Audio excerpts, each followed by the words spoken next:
احمدہ ونصلی علی رسول الکریم اما بعد اعوذ باللہ من الشیطان الرجیم بسم اللہ الرحمن الرحیم قد نری تقلب وجہک فی السماء فلنولینک قبلۃ ترضاها فول وجہک شطر المسجد الحرام وحیث ما کنتم فولوا وجوہکم شطرہ وإن الذین اوتوا الکتاب لیعلمون انہ الحق من ربہم وما اللہ بغافل عما تعملون۔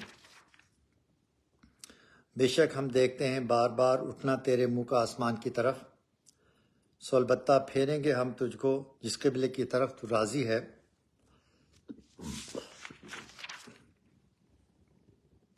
فولی وجہ کا شطر المسجد الحرام، اب پھیر منہ اپنا مسجد حرام کی طرف۔ وحیث ما کنتم فولوا وجوہکم شطرہ، اور جس جگہ تم ہوا کرو پھیرو منہ اسی کی طرف، یعنی بیت اللہ کی طرف۔ وَإِنَّ الَّذِينَ أُوتُوا الْكِتَابَ، اور وہ لوگ جن کو کتاب ملی ہے، توریت، انجیل، داؤد وغیرہ، قرآن وغیرہ، لَا يَعْلَمُونَ أَنَّ الْحَقَّ مِن رَبِّهِمْ، البتہ ان کو علم ہے کہ یہ ان کے رب کی طرف سے ہے۔ وَمَا اللَّهُ بِغَافِلٍ عَمَّا تَعْلَمُونَ، اور اللہ تعالیٰ ان کاموں سے بے خبر نہیں جو وہ کرتے ہیں۔ تحویل قبلے کے لیے نبی صلی اللہ علیہ وسلم انتظار میں تھے کہ وحی آئے اور تحویل قبلے کا حکم ہو۔ پچھلے سبق میں بتایا گیا تھا کہ خانہ کعبہ کا جو رکن یمنی اور حجر اسود کے درمیان کی جو جگہ ہے، اس جگہ پر اس کے پیچھے اگر آپ کھڑے ہوں تو بیت اللہ، پھر اس کے بعد مسجد نبوی اور بیت المقدس تینوں ایک سمت میں ہیں۔ تو آپ صلی اللہ علیہ وسلم بیت اللہ میں نماز رکن یمنی اور حجر اسود کے درمیان والی جگہ میں ادا کیا کرتے تھے، جس سے خانہ کعبہ بھی سامنے رہتا تھا اور مسجد اقصی قبلہ جو مسلمانوں کا تھا وہ بھی سامنے رہتا تھا۔ تو اتنی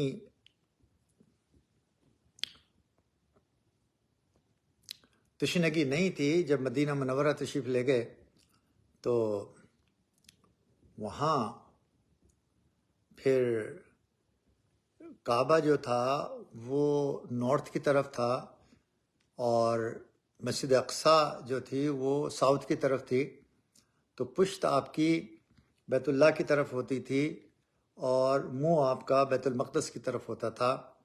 اور آپ صلی اللہ علیہ وسلم کا جی چاہتا تھا کہ جو میرے دادا ابراہیم علیہ السلام کا قبلہ ہے اس قبلے کی طرف ہم منہ کر کے نماز پڑھیں، اور بار بار آپ آسمان کی طرف دیکھتے تھے۔ فولی وجہ کا شطر المسجد الحرام، تو اللہ تعالیٰ کا حکم آ گیا کہ اب آپ اپنا چہرہ مسجد حرام کی طرف پھیر لیں۔ چونکہ آپ کا اصلی قبلہ اور آپ کے کمالات کے مناسب خانہ کعبہ تھا اور سب قبیلوں سے افضل، اور حضرت ابراہیم علیہ السلام کا بھی قبلہ وہی تھا۔ ادھر یہود طعن کرتے تھے کہ یہ نبی شریعت میں ہمارے مخالف اور ملت ابراہیمی کے موافق ہو کر ہمارا قبلہ کیوں اختیار کرتے ہیں۔ ان وجوہ سے جس زمانے میں آپ بیت المقدس کی طرف نماز پڑھتے تھے تو دل بھی یہی چاہتا تھا کہ کعبے کی طرف، بیت اللہ کی طرف منہ کر کے نماز کا حکم آ جائے، اور اس شوق میں آسمان کی طرف منہ اٹھا کر ہر طرف کو دیکھتے تھے کہ شاید فرشتہ حکم لاتا ہو۔ اس پر یہ آیت اتری اور استقبال کعبے کا حکم آ گیا۔ تفسیر عثمانی سے ہم نے یہ تفسیر نقل کی۔ اب تفسیر ابن کثیر سے یہ بات بیان فرمائی جا رہی کہ ابن جریج میں حدیث ہے کہ رسول اللہ صلی اللہ علیہ وسلم فرماتے ہیں بیت اللہ قبلہ ہے مسجد حرام والوں کا، اور مسجد قبلہ ہے اہل حرم کا، اور حرم قبلہ ہے تمام زمین والوں کا، خواہ مشرق میں ہوں خواہ مغرب میں۔ میری تمام امت کا قبلہ یہی ہے۔ جب آپ مسجد الحرام کے اندر ہوں تو آپ کا رخ بیت اللہ کی طرف ہونا چاہیے، اور آپ جب مکے میں ہو تو آپ کا رخ مسجد الحرام کی طرف ہونا چاہیے، اور آپ جب مکے سے باہر ہوں تو آپ کا رخ اگر مکہ شہر کی طرف بھی ہو جائے گا تو آپ کی نماز ادا ہو جائے گی۔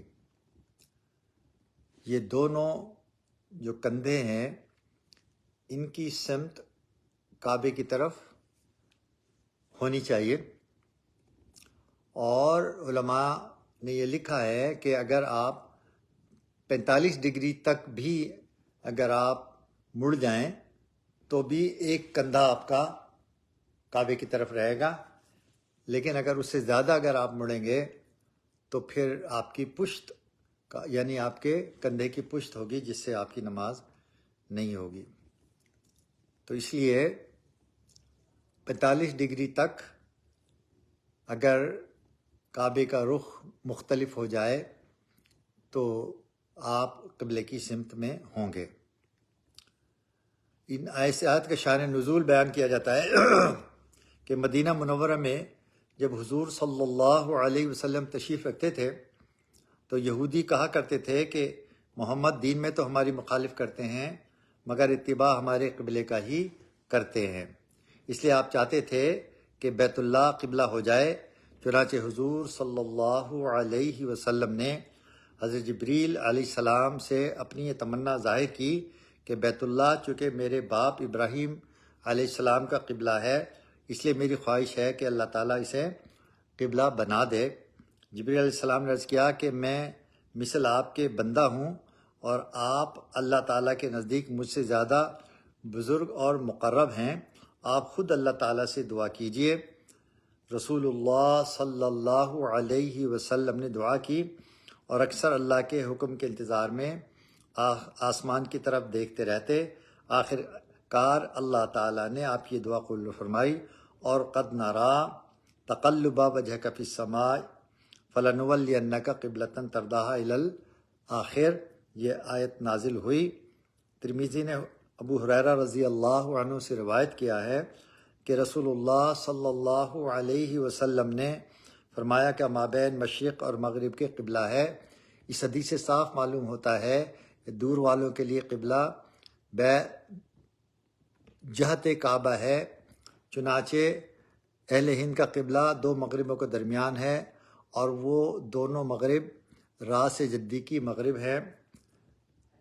اب تحویل قبلے کا واقعہ بیان کیا جائے گا تفسیر مظہری سے۔ مواہب اور سبیل الرشاد میں مذکور ہے کہ نبی کریم صلی اللہ علیہ وسلم قبیلہ بنی سلمہ میں ام بشر ابن برا بن معرور سے ملنے برا کے انتقال کے بعد تشریف لے گئے۔ ام بشر نے حضور صلی اللہ علیہ وسلم کے لیے کھانا تیار کیا۔ وہاں آپ کو ظہر کا وقت آ گیا۔ آپ نے ماں اصحاب کے مسجد بنی سلمہ میں نماز شروع فرمائی۔ جب آپ 2 رکعتیں پڑھ چکے تو جبریل علیہ السلام نے آ کر اشارہ کیا کہ بیت اللہ کی طرف نماز پڑھیں۔ آپ نماز ہی میں کعبے کی طرف میزاب کی جانب پھر گئے۔ جس جگہ مرد تھے وہاں عورتیں آ گئیں، اور جہاں عورتیں تھیں وہاں مرد آ گئے، غرض سب نماز میں پھر گئے۔ اسی واسطے اس مسجد کو مسجد القبلتین کہتے ہیں۔ واحدی نے کہا ہے کہ ہمارے نزدیک یہ قصہ نہایت قوی سند سے ثابت ہے۔ صحیحین میں ابن عمر رضی اللہ عنہما سے مروی ہے کہ قباء میں لوگ فجر کی نماز پڑھ رہے تھے کہ ایک شخص نے آ کر کہا کہ رسول اللہ صلی اللہ علیہ وسلم کو اللہ کی طرف سے کعبے کی طرف متوجہ ہونے کا حکم ہو گیا ہے۔ وہ سب اسی وقت کعبے کی طرف پھر گئے۔ اول ان کے منہ شام کی طرف تھے، اور رافع بن خدیج رضی اللہ تعالی عنہ فرماتے ہیں کہ ہم الشل میں نماز پڑھ رہے تھے کہ ایک شخص نے آ کر پکارا کہ رسول اللہ صلی اللہ علیہ وسلم کو کعبے کی طرف منہ کرنے کا حکم ہو گیا ہے، اور ہمارا امام یہ سن کر کعبے کی طرف پھر گیا اور ہم سب بھی پھر گئے۔ صحیحین میں ابن عمر رضی اللہ عنہما سے مروی ہے کہ حضور سرور عالم صلی اللہ علیہ وسلم اور آپ کے ہم رکاب اسامہ، بلال اور عثمان بن طلحہ رضی اللہ عنہم بیت اللہ کے اندر تشریف لے گئے اور دروازہ بند کر دیا گیا۔ ابن عمر رضی اللہ عنہما فرماتے ہیں کہ اس سب حالات جب باہر آئے تو میں نے بلال رضی اللہ عنہ سے دریافت کیا کہ حضور صلی اللہ علیہ وسلم نے اندر جا کر کیا کیا؟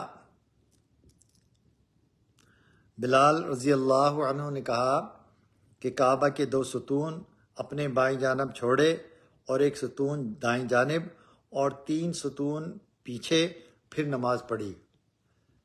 توریت میں موجود ہے کہ نبی آخر زماں 2 قبلوں کی طرف نماز پڑھیں گے۔ فولی وجہ کا شطر المسجد الحرام، اب آپ اپنا چہرہ مسجد حرام کی طرف کر لیجئے، یعنی کعبے کی طرف، اور اس کو مسجد الحرام اس لیے کہتے ہیں کہ وہاں مقاتلہ کرنا، شکار کرنا جانوروں کا اور درخت اور گھاس کا کاٹنا وغیرہ امور حرام ہیں، اور کسی مسجد کی اتنی حرمت اور عزت نہیں جتنی مسجد الحرام بیت اللہ کی ہے۔ جب تحویل قبلے کا حکم نازل ہوا تو آپ باجماعت مسجد بنی سلمہ میں ظہر کی نماز پڑھ رہے تھے۔ 2 رکعت بیت المقدس کی طرف پڑھ چکے تھے۔ نماز ہی میں آپ نے اور سب مقتدیوں نے کعبے کی طرف منہ پھیر لیا اور باقی 2 رکعتیں پوری کی۔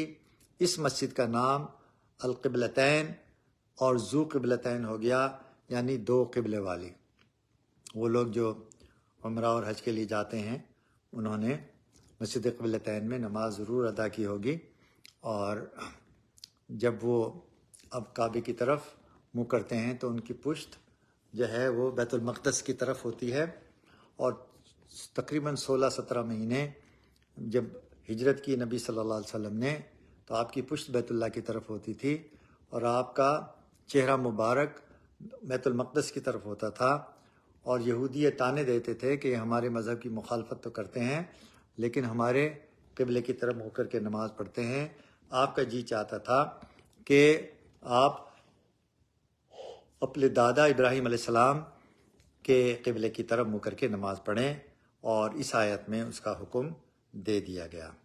وَحَيْثُ مَا كُنْتُمْ فَوَلُّوا وُجُوهَكُمْ شَطْرًا، اور تم جہاں پر بھی ہو تو بیت اللہ کی طرف چہرہ کر کے منہ اس طرف کر کے نماز پڑھا کریں، یعنی حضر میں یا سفر میں، مدینے میں یا دوسرے شہر میں، جنگل میں یا دریا میں، اب میں یہ کہہ سکتا ہوں ہوا میں بھی ہوں تو بھی بیت اللہ کی طرف منہ کر کے نماز پڑھیں۔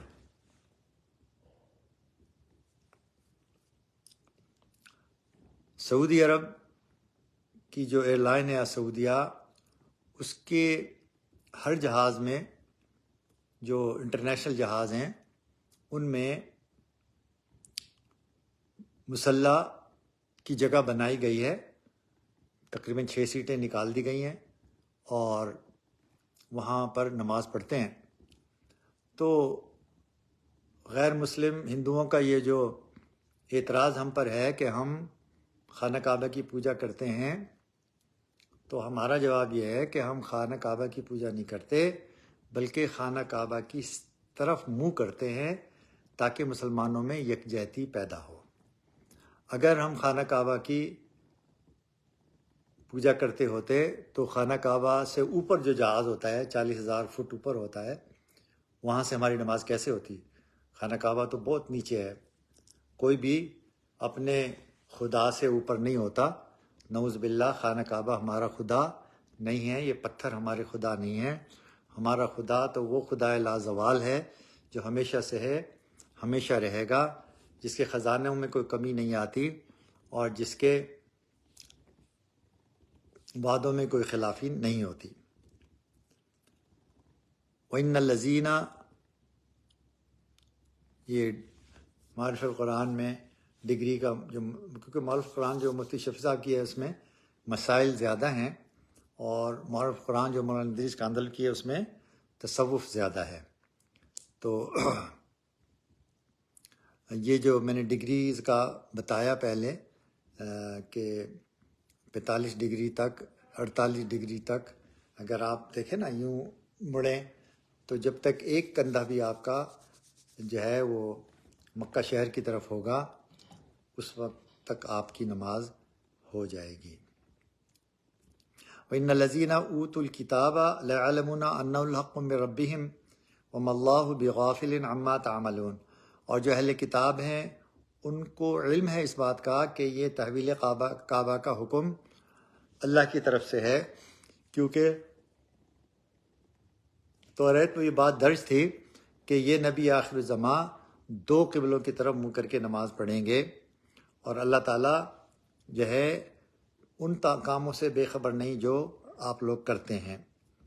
یعنی اہل کتاب جو تحویل قبلے کی نسبت اعتراض کرتے ہیں اس کی ہرگز پرواہ نہ کریں، کیونکہ ان کو کتاب سے معلوم ہے کہ پیغمبر آخر زماں بیت المقدس کی طرف کچھ دنوں نماز پڑھیں گے اور آخر کو کعبے کی طرف نماز پڑھیں گے، اور یہ بھی ان کو معلوم ہے کہ اصلی اور دائمی قبلہ ان کا ملت ابراہیمی کے موافق ہوگا. اس لیے اس تحویل قبلہ کو وہ بھی حق سمجھتے ہیں، محض حسد سے جو چاہیں کہیں. سو حق تعالیٰ ان کی باتوں کو خوب جانتا ہے، جس کا نتیجہ ان کو ایک دن معلوم ہو جائے گا. تو تفسیر کا یہ حصہ ہم نے تفسیر عثمانی سے نقل کیا آپ حضرات کے لیے، میرے اپنے لیے.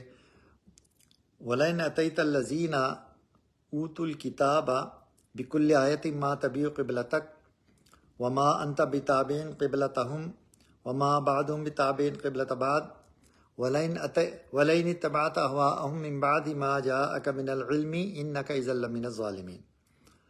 اور اگر تو لائے اہل کتاب کے پاس ساری نشانیاں بھی تو یہ نہیں مانیں گے تیرے قبلے کو، اور نہ تو مانے ان کے قبلے کو، اور نہ ان میں ایک مانتا ہے دوسرے کا قبلہ. اور اگر تو چلا ان کی خواہشوں پر بعد اس علم کے جو تجھ کو جا پہنچا، انک اذا لمن الظالمین، تو بے شک تو بھی بے انصافوں میں یعنی ظالموں میں ہو جائے گا.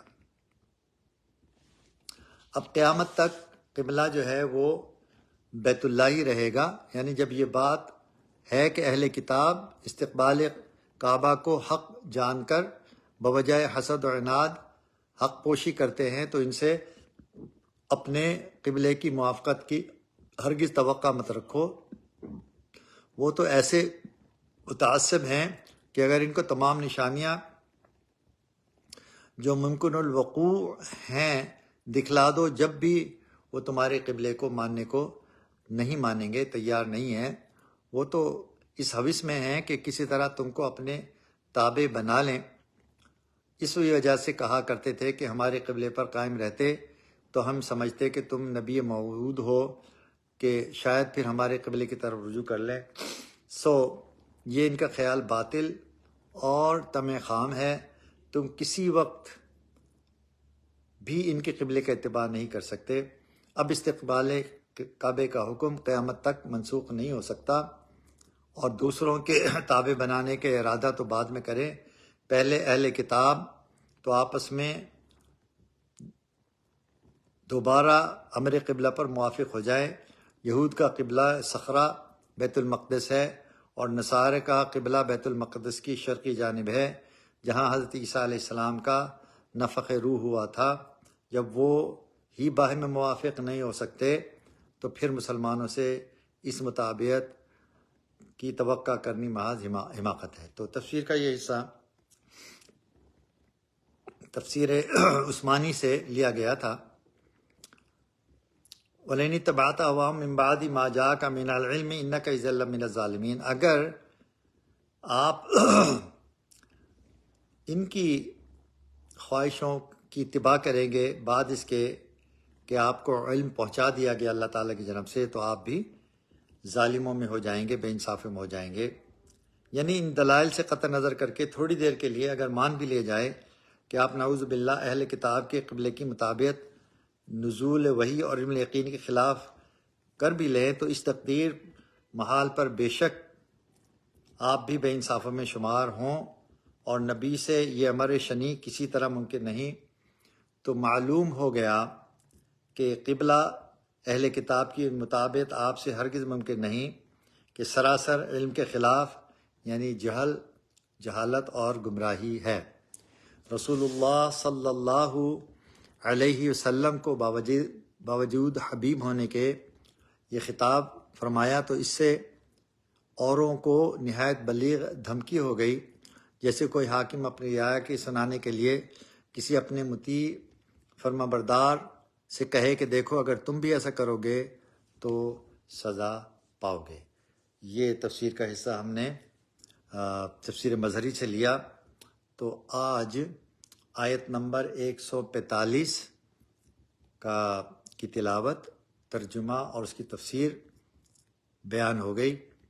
کل انشاءاللہ تعالی باذن اللہ آیت نمبر 146 اور 147 دو آیتیں پڑھیں گے، اس کا ترجمہ کریں گے، اس کی تفسیر کریں گے. کل تک کے لیے خدا حافظ. اللہ تعالی ہمیں کلام پاک کو پڑھنے کی، اس کو سمجھنے کی اور اس پر عمل کرنے کی توفیق عطا فرمائے. السلام علیکم ورحمۃ اللہ وبرکاتہ. وآخر دعوانا ان الحمد للہ رب العالمین.